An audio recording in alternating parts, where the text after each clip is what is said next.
Voces Online Radio presenta Entre Amigos, tu mejor forma para crecer es a través de la red.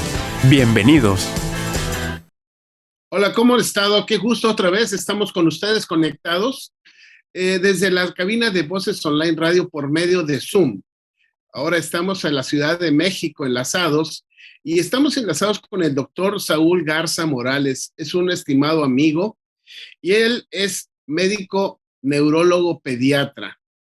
Es investigador nacional por 30 años, profesor de posgrado en neurología pediátrica por la Universidad Nacional Autónoma de México por 20 años, jefe del Departamento de Neurología del Hospital Infantil de México y del Departamento de Neurociencias en el Instituto Nacional de Perinatología. Tiene más de 80 publicaciones indexadas y es un investigador categoría 3, ¿verdad? Categoría 1. Categoría 1, perdón. Es del 3 avanzas al 1. Categoría 1 del Instituto Nacional de Investigación, creo. Entonces, es un gran investigador, una persona muy dedicada a su trabajo como neuropediatra desde que él está en la Ciudad de México haciendo esto.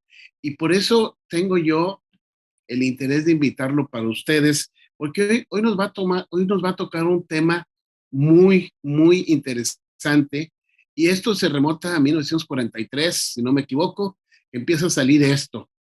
Es el trastorno del espectro autista, perdón. Saúl, muchísimas gracias por comunicarte estas horas, te lo agradezco. Es un honor para nosotros, para el público, tenerte aquí. Es un gusto, muchas gracias por la invitación, Roberto, y estoy encantado de participar con el público. Espero que esta plática nos aclare muchas dudas, espero que podamos ayudar a muchas familias a tener ideas claras, a redirigir el trabajo que se hace con estos chicos, que es verdaderamente muy importante, y espero que pueda servirle a la gente. Creo que es el motivo principal de esto, ¿no? Sí, fíjate, desde 1943 inician a diagnosticar esto, ¿no? A encasillarlo en un área de esquizofrenia, si no mal me equivoco, y luego el doctor Hans, el que sigue, Hans Asperger, si no me equivoco, ¿Yes? es el que ya los empieza a orientar que no es una esquizofrenia en sí. Ahí empieza Sí. todo. ¿Qué es el autismo? ¿Es una entidad? Miren, lo primero que tenemos que entender es que el autismo no es una enfermedad única. El autismo es una constelación de signos y síntomas que se presentan en los niños. Vamos a entenderlo así. Cuando tenemos un chico que tiene 3 características: número 1, un problema de comunicación; número 2, un problema de interacción social; y número 3, un problema de comportamiento restrictivo, entonces podemos decir que ese chico está en lo que hoy se llama espectro autista. Ahora, esta constelación de signos y síntomas se puede presentar por muchas causas, y eso es lo que tenemos que entender. Cuando llegan por primera vez a nuestra clínica, la mayoría de los pacientes son referidos por los colegios, no son referidos por médicos. Ese chico se dan cuenta que cuando entra a la guardería o cuando entra a la casa de niños, ¿sí?, ese niño tiene un comportamiento diferente al resto de los chicos. Ese niño se tiende a aislar de los demás. Ese niño no se comunica con la voz. De hecho, le cuesta mucho trabajo leer las señales visuales, faciales de las personas. O sea, el niño no se da cuenta si tú le haces una cara de enojado o una cara de contento. El niño es bastante, no quiere o no puede darse cuenta de todos esos emociones y sentimientos. Ese chico frecuentemente se aísla de los demás. Sus juegos suelen ser repetitivos y mecánicos. No hace juegos de personajes, no hace esto que le llamamos juego simbólico, donde este personaje está más grande que este le gana porque este es más rápido. Ese juego imaginativo que hacen la mayoría de los niños, en ellos está privado. Por otro lado, ese chico frecuentemente tiene signos muy tempranos, A veces desde los 12 meses de edad, el niño notas que cuando le hablan por su nombre, no responde, no voltea consistentemente. Lo que otros niños, de manera característica, oyen su nombre y voltean la cara a verte. Este chico frecuentemente rehúye el contacto visual.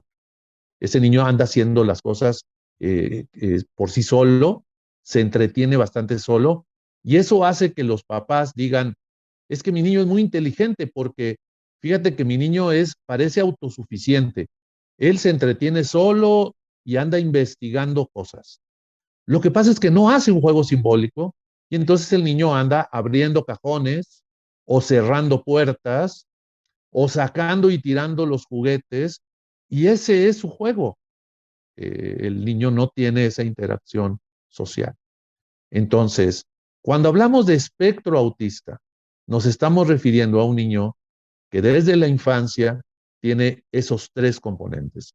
Problemas de comunicación, la mitad de los niños no hablan a los 2 años de edad, o sea, no desarrollan un lenguaje, pero una característica, bueno, problemas de lenguaje, problemas de comportamiento y problemas de interacción social.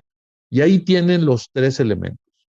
Pero hay un signo muy interesante que sucede en la tercera parte de los niños, ¿sí? Y es que cuando el niño tiene 12 meses, el niño dice algunas palabras. El niño dice pa, ma, el niño interacciona más o menos bien, pero entre los 12 y los 18 meses de edad, pareciera que el niño pierde habilidades. Parece que ese niño que sí decía pa, ma, de repente lo deja de hacer. Pareciera que ese niño que estaba interaccionando con la mamá, de repente pierde el interés de buscar sus ojos, de interaccionar visualmente con ella, y el niño se empieza a aislar. Y entonces, a ese episodio que sucede entre los 12 y los 18, yo les digo a muchos pediatras, aprovechen ese momento, porque cuando ustedes detectan que el niño pierde habilidades entre los 12 y 18 meses, pueden estar ante el caso de un chico que tiene espectro autista. Entonces, ese evento le llamamos regresión autista. Y debemos de estar atentos a lo que llamamos señales de alarma. Niño que tiene 12 meses y no responde a su nombre. Niño que no señala con el dedo. ¿Sí? Niño que no hace juego con los papás. La mayoría de los niños hacen juegos sencillos. Le tapo la cara y el niño se destapa, le destapo la cara y el niño se ríe. Niño que no hace esa interacción social o niño que hace lo que llamamos regresión autista, perder habilidades entre los 12 y 18 meses, deben de ser considerados signos de alarma. Signos de que tienen que buscar ayuda profesional. Es muy importante. Fíjate, esto que mencionas es muy claro, muy conciso. En la actualidad, si nos trasladamos un poquito, las mamás tienen que salir a trabajar. Sí, señor. Tienen que dejar a los niños encargados a veces con las abuelitas, con una persona que contratan para que esté en la casa, o si no, en alguna guardería. Sí. ¿Cómo le harían estas familias para poder ver signos tempranos de sospecha? ¿Cómo orientarían ellos a estas personas que se quedan con los niños y que no tienen el contacto directo de 8 horas, 10 horas con su bebé, sino que ellos llegan y empiezan a hacer otras actividades y dejan aislado al bebé un ratito para poner en orden la casa, seguir haciendo otras cosas y al último toman al bebé? Esto que tú mencionas es muy importante. ¿Cómo haríamos para orientar a la gente que se queda encargado con estos niños? Pues mira, otra vez, lo primero que tenemos que entender es que los niños tienen un programa de desarrollo que van a ir haciendo de manera prácticamente rutinaria. Si bien algunos, mediante procesos de estimulación, podemos hacer que lo hagan mejor, pero hay muchos de estos ítems del desarrollo que son automatizados. Entonces, tú no le tienes que enseñar al niño a voltear a verte a la cara. Tampoco le tienes que enseñar al niño a señalar con el dedo. El niño lo hace de manera instintiva. Cuando estos ítems empiezan a retrasarse, y voy a ir más allá, los estudios más modernos de este año señalan que al menos la mitad de los chicos que están en el espectro autista también retrasan muchas habilidades motoras. O sea, empiezan los signos de alarma cuando tú tienes un niño que tiene 6 meses y no se empieza a sentar. O tú tienes un niño que se retrasó en el inicio del caminar. El gateo es muy inconstante, pero el caminar es muy consistente. La mayoría de los chicos van a empezar a caminar entre los 11 y los 18 meses. Y el niño que se está retrasando para caminar, y más el niño que se está retrasando para empezar a hablar, a decir papá, mamá, agua, leche, que eso lo hacen habitualmente alrededor de los 12 meses de edad, deben de ser considerados niños de alarma. Y no es pretexto que lo cuide una muchacha o que se quede con la abuela. Tristemente, pero vemos que muchas abuelas tienen más habilidades de estimulación y de desarrollo y de detección que las mismas madres.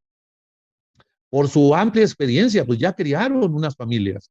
Entonces tienen parámetros de comparación muy sencillos. Ahora, ¿qué está sucediendo hoy?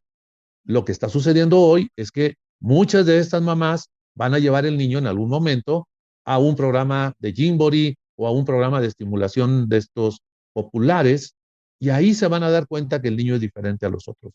Háganle caso a eso, tengan esa perspicacia de decir, si mi niño no se ve igual al otro, pues tiene que probablemente tener algo, ¿sí?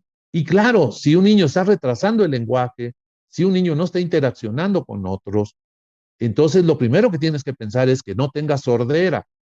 Efectivamente, hoy los programas más modernos de perinatología hacen tamices auditivos de manera rutinaria. Entonces, en la mayoría de los hospitales les hacen un estudio con emisiones otoacústicas y te dicen si el niño tiene o no tiene problemas de audición. Y eso ya de entrada descarta gran parte de esos problemas. Pero también hay un tamiz auditivo, hay un tamiz visual y también ahora hay un tamiz cardiológico. Entonces, señoras que van a estar embarazadas, personas jóvenes que quieren tener hijos, traten de buscar hospitales que tengan ese tipo de estándares internacionales, donde el niño que nace le hagan un estudio visual, un estudio auditivo, un estudio cardiológico, que descarte ese tipo de problemas asociado a lo que llamamos el tamiz metabólico, el tamiz del famoso talón, que nos descarta causas de retraso mental que pudieran ser prevenibles. Y todo eso es rutinario hoy. Entonces, eso nos ayuda mucho a los médicos a no caer en el error de perder tiempo y decir, bueno, es que lo que pasa es que el niño está mal estimulado. Entonces, no, nada más con que le enseñen a la abuela cómo estimularlo, ya con eso. No es cierto, estás perdiendo el tiempo. Mejor ponte de manera profesional a estudiar ese bebé y ver si no tiene una causa que esté provocando por qué no lleva un desarrollo óptimo. Tú eres la mamá y te das cuenta que tu hijo no está desarrollándose como debe de ser, se retrasa, se aísla, no contesta, desvía la mirada, no sigue los demás. Entonces, cuando te das cuenta, ¿cuáles son los estudios que deben de iniciarse? Los estudios básicos, por decir. El primer estudio que tenemos que hacer es ver que el niño tenga una audición adecuada, que tenga una visión adecuada, o sea, sus órganos de los sentidos estén correctos. De manera paradójica, los niños que tienen espectro autista frecuentemente no hacen caso a la gente, pero le molestan algunas sensaciones extrañas. Por ejemplo, pueden tener intolerancia a los ruidos, como por ejemplo la licuadora, ¿sí? O la lavadora. Entonces, el niño en esas condiciones se tapa los oídos, pero por otro lado, si le hablas por su nombre, no voltea a verte o no te hace caso. Entonces, no es un problema auditivo, pero siempre nos cercioramos antes de empezar cualquier tipo de intervención que el niño tenga una audición adecuada. Ahora, lo que sigue es muy importante. Frecuentemente esas mamás van a ir con un pediatra. Y ahí es crítico decirle al pediatra que sea sensible y esté atento a los signos de alarma. No hay que decirle a la mamá, no te preocupes, ya hablará, no tienes que hacer nada. Mira, lo único que tienes que hacer es llevarlo a la escuela y estando en la escuela ya va a empezar a hablar. No es cierto, no va a suceder eso, ¿sí? Eso es una creencia popular con la que tenemos que ir en contra. Lo primero que tenemos que reconocer es decir, tu niño tiene un retraso de la comunicación. Y tenemos que ir a estudiar por qué. ¿De acuerdo? Y si el problema del niño es tan sencillo como una falta de estimulación, lo vamos a hacer con un profesionista que se dedique a corregir ese problema y lo haga de manera eficiente lo antes posible. Porque esos niños que no hablan bien, aún por falta de estimulación, si no los corriges oportunamente, vamos a enfrentar problemas de aprendizaje.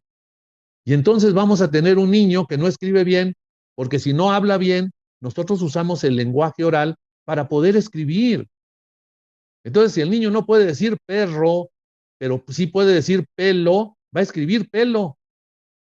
Entonces, tenemos que corregir las áreas básicas del desarrollo para poder después acceder a tener un buen nivel de aprendizaje. Ok, El desarrollo es como una escalera. Tú tienes que ir al primer escalón sensorial para pasar al segundo escalón motriz y luego pasar al siguiente escalón comunicativo para después pasar al escalón del aprendizaje. ¿Sí? En ese entonces, orden. entonces ya estamos haciendo lo que tú dices, el escalón de ir viendo todos estos factores. ¿Y de qué va a depender entonces el futuro de un niño con autismo? El pediatra lo que tiene que hacer es ser sensible y decirle, oye, vamos a estudiar a tu niño.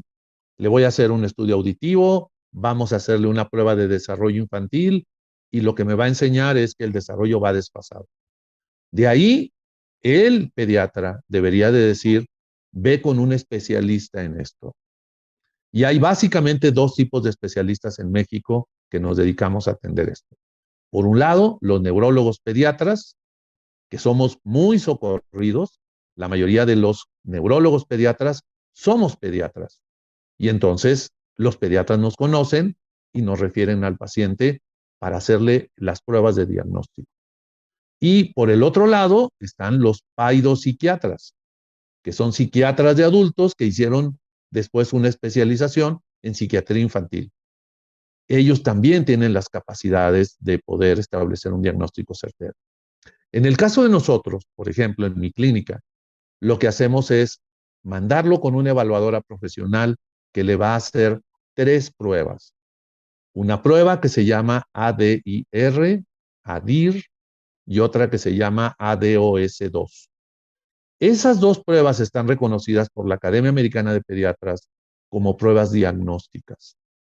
Y son pruebas que se hacen en consultorio con personas altamente capacitadas, ya previamente certificadas, y ellos nos van a dar un puntaje y vamos a poderle poner no solo el diagnóstico de espectro autista, sino qué grado o qué tipo de afectación tiene. Con eso hacemos una historia del desarrollo, hacemos un examen neurológico del niño y con eso podemos tener claramente el diagnóstico de espectro autista. Pero es, para que la gente lo entienda, el inicio del proceso. Es como si yo les dijera, si fuera pediatra, mira, le acabo de tomar la temperatura a tu hijo y tiene fiebre.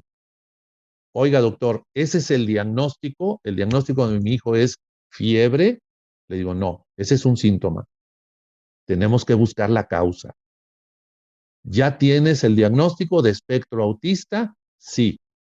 Eso nos va a servir para empezar un camino de doble vía. Por un lado, vamos a la causa del problema. Por otro lado, vamos a la intervención temprana para ir resolviendo el problema del niño. ¿De acuerdo? En ese inter podemos hablar de cuáles son las pruebas diagnósticas. Ahí en ese inter podemos hablar de cuáles son el abordaje que podemos hacer para buscar las causas más comunes y de manera concreta se tiene que hacer un estudio de tipo genético que nos va a dar la causa genética del problema alrededor del 30% de los casos. También frecuentemente hacemos, después del estudio genético, un estudio de tipo cerebral que se llama resonancia magnética. Y ese nos puede aumentar el diagnóstico hasta 15% más. El resto de los pacientes, que es alrededor del 50%, se van a quedar con el diagnóstico de trastorno del espectro autista de causa desconocida. Y eso tiene una connotación muy importante. Los que caen en esa categoría son los que tienen mejores futuros. Entonces, no tener una causa genética o no tener una lesión cerebral nos ayudan a predecir mejores futuros, entre otros datos, porque hay otros datos predictores de futuro. Por ejemplo, qué capacidad de comunicación logras en los primeros años y qué nivel de intelecto tienes. ¿De acuerdo? Entonces, esos tres factores determinan el futuro. De ahí pasas al área de intervenciones, ¿sí? Y es súper importante entender que no es lo mismo intervenir a un niño con espectro autista que no habla a intervenir a un niño que no habla por falta de estimulación o porque tiene un problema de voz. Son dos condiciones muy diferentes, ¿sí? El niño que tiene un problema de comunicación en el espectro autista tiene un problema en donde el niño no quiere comunicar, no puede comunicar, ni la comunicación no verbal. En cambio, el niño que tiene un problema de voz, el niño que tiene un retraso de lenguaje simple, es un niño que tiene toda la capacidad de comunicarse, pero no de hablar. Voy a poner un ejemplo. Un niño que tiene un retraso de lenguaje te puede hacer todas las señas posibles. Te dice, Sí, o sea, no te lo dijo con palabras, pero te lo dijo con señas. Una expresión muy válida. Eso nunca lo va a suceder con un niño con un espectro autista. Ni siquiera te puede señalar las cosas que quiere. Usa tu mano para señalar las cosas que quiere. Ese es otro signo muy interesante del niño que tiene espectro autista. En lugar de él señalar, te agarra la mano y te hace que tú señales, ¿sí? O te lleva la mano hasta el refrigerador o hasta otras situaciones, ¿sí? Entonces, todos esos detalles son importantes que la gente los conozca. Fíjate, hay una parte, lo que es la frustración cuando no está siendo entendido o no está obteniendo lo que desarrolla estas personas. ¿Qué tan importante es esto? Mira, es tan importante que muchos de los chicos hacen reacciones de tipo violento, ¿sí? Es algo muy frecuente que el chico quiera algo, pero no puede expresar lo que quiere. Entonces, las mamás se vuelven verdaderamente unas genios para poder identificar lo que el niño necesita con signos muy pequeños. Entonces ella me dice, si se queja así, es que tiene hambre, pero si se queja así, es porque ya se quiere salir. Si se queja de esta manera o si hace un gesto, es porque quiere ir a hacer popó. Entonces realmente la mamá empieza a hacer un vínculo en donde solo ella identifica lo que el niño quiere porque el niño no puede comunicar sus necesidades. Otra cosa importante es que muchas de las veces lo van adivinando. O sea, le das algo, le das otra cosa, hasta que llega el momento en donde adivinas lo que el niño quiere. Claro, eso le provoca una enorme frustración y eso puede redundar en autoagresión. O sea, el niño, lejos de agredir a otros, que puede pasar, pero es raro, se agreden ellos mismos. Entonces, pueden ser formas de comunicación diciéndole a los demás, estoy frustrado, necesito que me des lo que necesito o lo que yo quiero. Y mucho de eso se mejora cuando le mejoras las capacidades de comunicar al niño. Entonces, una persona con un autismo que tenga una valoración neurológica adecuada, que tenga comunicación y que tenga forma de cómo organizarse un poco, va a tener un mejor pronóstico que aquella persona que ni siquiera se comunica. Así es. O sea, el futuro del niño va a depender en gran medida de su nivel intelectual y de su capacidad de comunicación. Entonces, se vuelve prioritario entender que el cerebro del humano no tiene toda la vida para seguir aprendiendo a comunicarse. O sea, existen lo que llamamos etapas críticas del desarrollo humano. Y tú tienes una etapa entre los 2 y los 8 o 9 años, que es la etapa crítica más importante para aprender la comunicación. Entonces, si nosotros desperdiciamos esa etapa y en vez de empezar una intervención oportuna a los 2 años de edad o antes, empezamos hasta los 4 o 5 años, pues ya la oportunidad que tiene ese niño de desarrollar una comunicación eficiente se reduce notoriamente. Y estamos hablando de que es un niño que si no desarrolla una buena comunicación, va a quedar con una discapacidad permanente. Entonces, tenemos que tratar de sensibilizar a todos de que esto requiere de una detección oportuna y un tratamiento eficiente. Tenemos la detección que lo conocemos como un diagnóstico ya de evaluación neurológica. Tenemos una percepción de lo que se tiene que hacer. ¿Cuál sería el tratamiento? El primer tratamiento, sin duda, y el más importante, es estar con un grupo de profesionales, terapeutas, que estén calificados y certificados para tratar niños con espectro autista.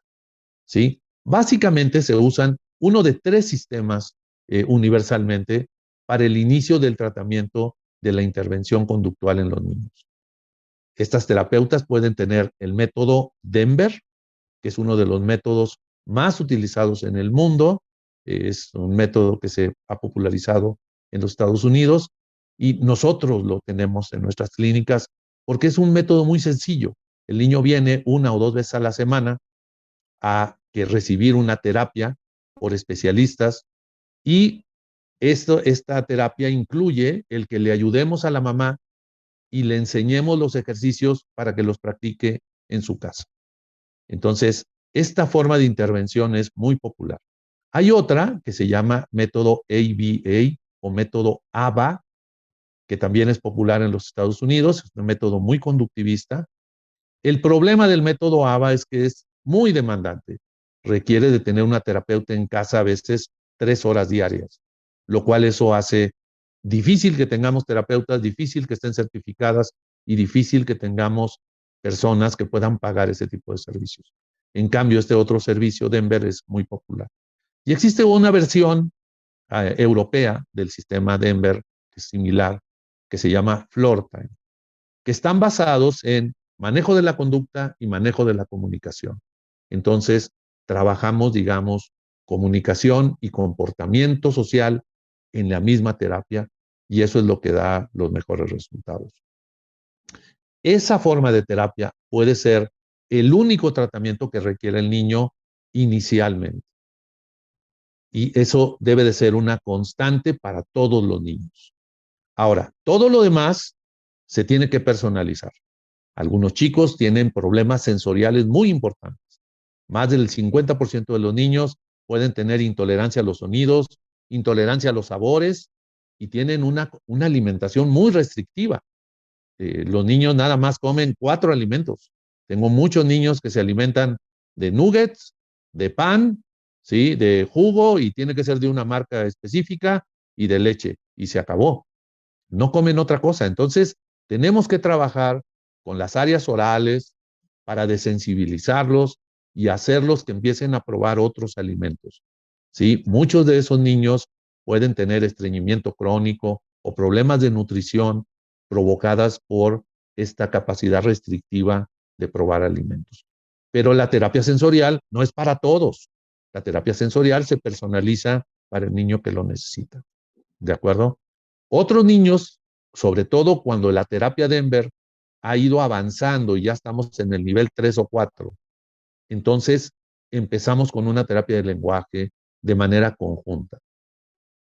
Ya cuando el niño tiene capacidad de comunicar, tiene capacidad de seguir indicaciones, tiene capacidad de entender las instrucciones del terapeuta, entonces es cuando la terapia de lenguaje da los mejores resultados. ¿Sí? Y estas terapias accesorias, digamos, siempre son complemento de la terapia básica de la conducta y de la comunicación.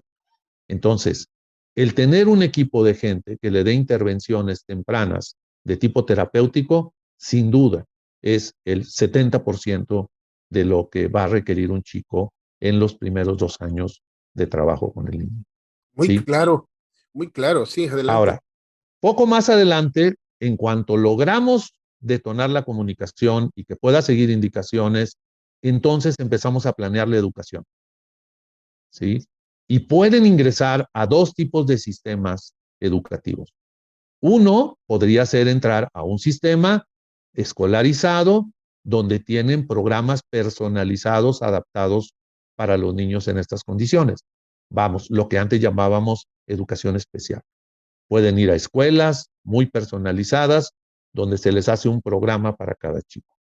La otra opción, y es la tendencia en el mundo y es lo que está sucediendo en todos lados, es tratar de lograr una autosuficiencia como para que el niño pueda entrar a una escuela regular. ¿Sí? Eso es lo ideal. Como ese niño no tiene los mismos intereses que los otros niños, frecuentemente van acompañados de un asistente terapéutico. O sea, van con una sombra, ¿sí? Que muchas veces es una terapeuta o es una psicóloga o es un estudiante de psicología o de pedagogía que acompaña al niño y evita que el niño esté en una guardería. O sea, hace que el niño, si la maestra dice, vamos a trabajar con este material, el niño no se ponga a hacer otra cosa. Lo dirige para que haga lo mismo que están haciendo los otros niños, ¿sí? Una vez que el niño empieza a hacer el trabajo igual que los demás, se aleja un poco para dejar al niño que se integre al resto del grupo. Pero le ayuda a integrarse a los juegos, le ayuda a integrarse a las actividades escolares, y esta forma de educación regular, adaptada para un chico con espectro autista, con un asistente, es lo que se está promoviendo en la mayoría de los lugares del mundo. Claro, hay veces que el niño requiere el asistente, pero lo ideal es que con el tiempo vayamos quitándole tiempo de asistencia para hacerlo autosuficiente. Eso va a depender de las capacidades del niño de ir adaptándose al sistema escolarizado. Ahora, de manera complementaria, ¿sí? Existe algo que tenemos que aclarar mucho, que se llaman comorbilidades. ¿Qué es comorbilidad? Es un problema que va junto con el espectro autista, pero que no es autismo y que es de causa independiente. Voy a poner el ejemplo típico. Doctor, no, pues vamos muy bien en la terapia, todo está muy bien, doctor, pero mi hijo no duerme, doctor. Se me levanta 3 o 4 veces en la noche, pide que esté con él, pide que esté agarrado de su mano, y si no, no se vuelve a dormir. Y cada vez que me alejo, se vuelve a despertar. ¿Sí? Ese chico tiene un trastorno del sueño, tiene un trastorno de comportamiento, pero eso no tiene que ver con el autismo. Los trastornos de sueño se asocian al autismo hasta en el 30% de los casos. Ese tipo de comorbilidades, ¿sí? Son las que se tratan frecuentemente con fármacos. No tanto el espectro autista, pero las comorbilidades sí. Oiga, doctor, mi niño es muy intolerante y se agrede cada vez que se frustra. Ok, ese fenómeno de frustración lo tratas con la terapia, dándole estrategias de comunicación y de autocontrol. Y si no, puedes agregar un tratamiento médico. El tratamiento médico siempre es complementario a las estrategias terapéuticas. El tratamiento médico es tratamiento de las comorbilidades. Por ejemplo, el trastorno de sueño, la agresión, las convulsiones. Poca gente lo sabe, pero 20% de los niños con espectro autista convulsionan alguna vez en su vida. Entonces, esas comorbilidades se tratan con fármacos y les mejoran mucho la calidad de vida del niño. Mira qué bien. Entonces, el autismo es con tratamiento, pero no farmacológico. No, Bien la base claro, del tratamiento es que quede bien terapia. claro. Sí, que quede bien claro. Yes, El autismo no es con tratamientos medicamentoso, es señor. con terapia de gente capacitada que tenga entrenamiento y que tenga conocimiento y Sí, previo señor. a un diagnóstico de su estado neurológico para saber qué tipo de tratamiento se va a dar y qué es lo que requiere. Es muy importante el tratamiento multidimensional, el tratamiento interacción entre los profesionistas. ¿Sí? Yo recibo reportes de los niños prácticamente en línea. O sea, si la terapeuta está enfrentando un problema nuevo, oiga, doctor, veo al niño que está haciendo esta conducta y esta conducta está fuera de lo que yo estoy esperando. ¿Sí? Entonces, el niño se me está quedando dormido en la terapia. Algo está pasando. Entonces me reporta y entonces en ese momento evaluamos nuevamente el tratamiento del niño y ajustamos tratamiento. ¿Sí? Entonces, La comunicación entre los profesionales es básica. Ahora yo tengo una infinidad de chats, de WhatsApp, en donde tengo el chat de Panchito, el chat de Mariano, el chat de fulanito, son pacientes míos, en donde en el chat está la terapeuta de lenguaje, está la terapeuta Denver, donde está la escuela, donde está la mamá y donde estoy yo, ¿sí? Y entonces estamos en comunicación constante ante las situaciones que van sucediendo con el niño, ¿de acuerdo? Fíjate, tú mencionas aquí dos cosas muy importantes. Tengo el chat de un niño con todas estas comunicaciones. ¿Qué tan importante es que los papás de una persona, un niño o una niña con autismo, lo comuniquen a la escuela? Porque hay gente que no va a quererlo comunicar, que se va a querer callar porque ellos van a pensar que pues me lo van a tratar mal o me lo van a hacer aislar, me lo van a hacer a un lado, no sé. ¿Qué tan importante es? Mira, cada vez, conforme ha ido pasando el tiempo, en los últimos 10 años, hemos ido quitando esa idea de que no digas en la escuela porque lo van a etiquetar, le van a poner un estigma al niño. Yo le digo, si no le dices a la escuela, no lo pueden ayudar. O sea, si tú no le dices a la escuela, oye, este niño le duele la mano, no lo pongas a hacer ejercicios con esa mano, pues nunca le van a poder ayudar al niño y le van a estar lastimando la mano. Necesitamos que la escuela sea partícipe del tratamiento del niño. Y si no lo puede hacer la escuela, que lo reconozca y nos vamos a otra. Y lo único que va a pasar es que esas escuelas van a ser etiquetadas como no incluyentes y van a perder pues vigencia y van a perder oportunidad de ser universalmente aceptadas en la sociedad. Entonces, no, necesitamos decirle a la escuela que tiene que participar y que tenemos que ayudar. Ahora, al neuropediatra o al psiquiatra nos toca frecuentemente ser el líder del grupo. Y eso también es súper importante, asumir esa capacidad y esa responsabilidad, ¿sí? Porque de repente llegan y me dicen, oiga, doctor, es que me recomendaron que le dé orina de caballo. No, no se la des. O sea, en ningún libro, en ningún país, en ninguna sociedad científica dice que hacer cosas locas le va a ayudar a los niños con espectro autista. O me salen con que, oiga, no, ya lo saqué de la terapia de Denver, que es la mejor del mundo, y ahora lo voy a subir al caballo 3 veces a la semana. Y como el subir a los caballos está muy caro, pues ya no me alcanza para la terapia del lenguaje. Ese tipo de comportamientos que están fuera de la regla científica es de los que debemos de proteger nosotros médicos a las familias. Eso es parte del acompañamiento, eso es parte de ir quitando dudas, eso es parte de ir luchando contra la charlatanería, ¿sí?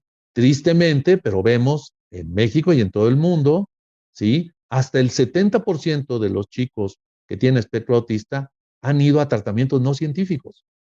¿Sí? Y ahí hay un montón de cosas que de verdad deberíamos de legislar y deberíamos de proteger a los chicos. Hay gente que dice que cura el autismo con vitaminas y me llegan con una lista de niños que están tomando 28 o 30 pastillas al día entre vitaminas de diferentes tipos y omegas y suplementos y cosas que la verdad lo único que hacen es molestar el estómago del niño, provocarles más molestias y no les ayudan en nada dentro del proceso del espectro autista. Entonces, parte de lo que tiene que hacer un líder en el grupo de manejo de un niño en estas condiciones es alejar a los niños, perdón, a las familias, alejarlas de este tipo de terapias no científicas que en nada abonan al desarrollo de los chicos. Esto sería hablar de la causa de errores o dónde pueden caer en errores los familiares.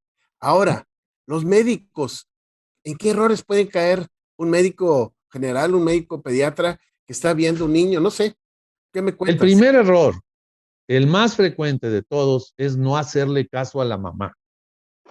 Y eso lo digo con toda claridad. La mamá infinitas veces va y llega con el doctor y le dice, doctor, estoy preocupado porque mi hijo no habla y tiene 2 años de edad. Y en muchas ocasiones, tristemente, tenemos que reconocer que el doctor está más interesado por ver cuánto creció, por ver cuál es su temperatura, y lo primero que le dice a la mamá es, no te preocupes, ya hablará. ¿Sí? Y no hace nada. No le hace caso a la preocupación de la madre. ¿Sí? Entonces, ese sería el primer problema. No atender estos signos de alarma, estas llamadas de atención, en donde en 5 minutos tú puedes preguntarle a la mamá, oye, ¿y voltea los ojos cuando le hablas? No, pues a veces sí, a veces no. Oye, ¿y te señala las cosas que quiere? No. Oye, ¿y con qué juega? No, pues con nada más le gusta ver las ruedas que estén rodando. El niño tiene síntomas del espectro autista, tiene una sospecha de espectro autista. Ese es el momento de mandarlo a evaluación formal y empezar un tratamiento. ¿Sí? Si no hacen caso a los llamados de las mamás, lo único que va a pasar es que esa mamá va a buscar a otro doctor que sí le haga caso. O sea, van a perder la oportunidad de seguir atendiendo a un niño. O esa mamá le va a hacer caso a su pediatra mientras lo lleva a la escuela y en la escuela le van a decir, señora, yo no sé quién sea su pediatra, pero este niño tiene un problema y tiene que llevarlo a atención médica. Entonces, otra vez, ¿sí? Hacerle caso a las mamás, a sus inquietudes, ¿sí? Aclararle de manera correcta y científica las dudas que tengan, es el error más frecuente que tengan. Perfecto. Pues, ¿alguna otra cosa que tú quisieras comentar, Saúl? Ya que has tocado este tema y excelente que lo has hablado, muy sencillo para toda la gente, para los médicos también. Yo quisiera mandar un mensaje final. Yo creo que es muy importante. Acabamos de pasar hace unos días el Día de Concientización del Autismo y lo primero que les tengo que decir es que afortunadamente cada vez detectamos más casos con espectro autista. Y esto lo digo porque antes el problema es que pasaban inadvertidos. O sea, no es que no hubiera, es que no se diagnosticaba. Entonces, hoy, sencillamente, gracias a este tipo de comunicaciones, donde les hablamos de los signos de alarma, donde les decimos cuáles son los signos que deben de buscar en los primeros 2 años de vida, es que tenemos la posibilidad de diagnosticar más temprano a los chicos. Y hoy quiero reconocer definitivamente la labor de los maestros en las escuelas, que sin duda en estos kinders, en estos kindergarten, en estas guarderías, en estas eh, casas de niños, dependiendo del sistema que se use, están mejor capacitados y están usando claramente su juicio de decir, este niño no hace lo mismo que los otros, tengo que mandarlo a que lo evalúen. Es así de sencillo.